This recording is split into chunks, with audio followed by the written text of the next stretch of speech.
আসসালামু আলাইকুম, সবাইকে ঈদের শুভেচ্ছা। আমি এবার ঈদে অনেক খুশি। দীর্ঘ 11 বছর পরে অনেক ইমোশনাল। আমি আজকে দীর্ঘ 11 বছর পর আমি আজকে দেশে ঈদ করতেছি। আলহামদুলিল্লাহ, আপনারা সবাই দোয়া রাখবেন, ভালো থাকবেন, অনেক অনেক এনজয় করেন। ইনশাল্লাহ আল্লাহ পাক আপনাদের সবার মঙ্গল করুক, আমাদের সকলের দোয়া কবুল করুক।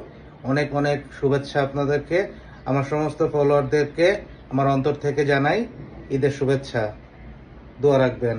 আসসালামু আলাইকুম এবং ঈদ মোবারক। হক ফর হন্ডা।